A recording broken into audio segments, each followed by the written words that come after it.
कि आज पूरे उत्तर प्रदेश के अंदर बाबा साहेब भीमराव अंबेडकर की जयंती मनाई जा रही है और काफी संख्या में लोग एकत्रित हो रहे हैं, माल्यार्पण कर रहे हैं, उनको पुष्पांजलि दे रहे हैं। इसी क्रम में गोमती नगर में आज काफी पंडाल आयोजित किए जाते हैं और काफी भोजन की व्यवस्था की जाती है। आइए जानते हैं, कुछ लोग हमारे साथ मौजूद है, किस प्रकार से कैसे इस कार्यक्रम को करते हैं। परिचय दीजिए। मैं अजय कुमार धानु, जवाहर भवन इंदिरा भवन कर्मचारी महासंघ का मंत्री और उत्तर प्रदेश धानु समाज शैक्षिक बौद्धिक विकास समिति जिसके तत्वाधान में और बैंक ऑफ महाराष्ट्र सब मिलजुल कर आज बाबा साहब अम्बेडकर जी की 134वीं वर्षगांठ मना रहा है। पूरा देश हर्षोल्लास के साथ समता मूलक स्व समाज की स्थापना के लिए जो बाबा साहब अम्बेडकर जी का दर्शन है उसको आत्मसात देश ने किया है, जिसकी वजह से पूरा देश आज प्रगति की राह पर अग्रसर है। महिलाएं, श्रमिक, गरीब, वंचित, शोषित सभी जातियों के लिए जो बाबा साहब अम्बेडकर जी ने संविधान लिखा है, आज वो समानता के दृष्टिकोण से, बराबरी से, कंधे से कंधा मिलाकर जो समाज हमारा चल रहा है। और ये गोमती नगर में जो विगत 25 सालों से लगातार यहाँ पर जो कार्यक्रम हो रहा है और सांस्कृतिक कार्यक्रम भी कल संपादित हुआ आरक्षण बचाओ संघर्ष समिति के तत्वाधान में, जिसमें गायक और गायिकाएं आई थी और उन्होंने जो भी बहुजन समाज के संघर्षशील जिनका योगदान रहा है बहुजन समाज को उठाने में, तो उनके विषय में उन्होंने गीत प्रस्तुत किए। और शाम को ये संध्याकालीन में अंबेडकर जी की जयंती के पूर्व संध्या पर यह कार्यक्रम आरक्षण बचाओ संघर्ष समिति के तत्वाधान में हुआ। और ये बैंक ऑफ महाराष्ट्र और धानु विकास समिति जो है, ये संयुक्त तत्वाधान में भोजन भंडारा जो हर वर्ष करता है, इस वर्ष भी बहुत धूमधाम से कर रहा है। और इसमें महिलाएं, बच्चे और पुरुष सभी बुद्धिजीवी वर्ग इस कार्यक्रम में अपने दलित समाज के मसीहा बाबा साहब डॉक्टर भीमराव अंबेडकर जी, जिन्होंने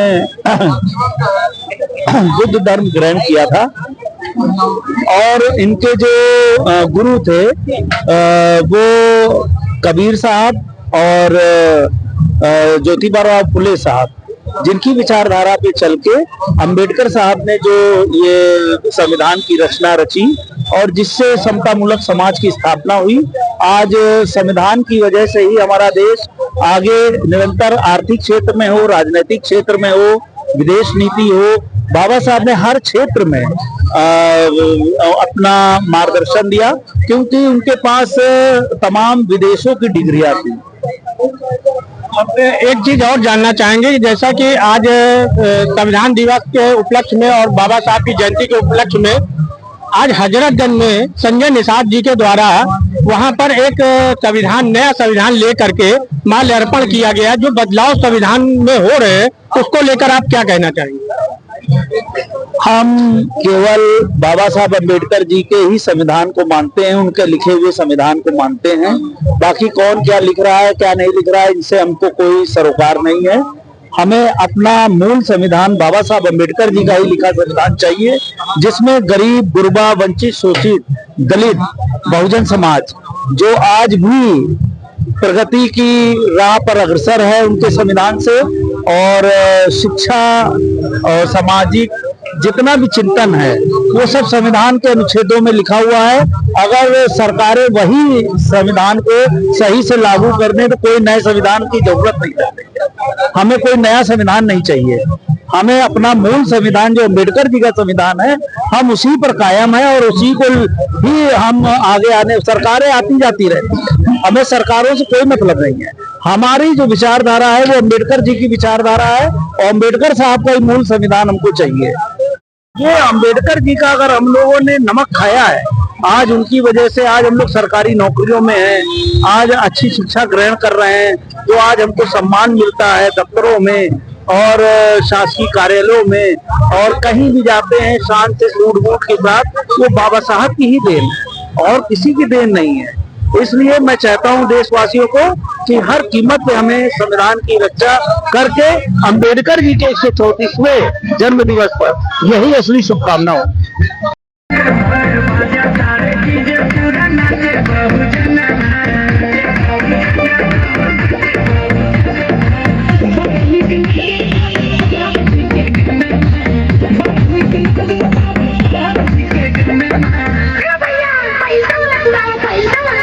अरे यार फिर से स्ट्राइक आ जाएगी जरा नया सुनाना यार। और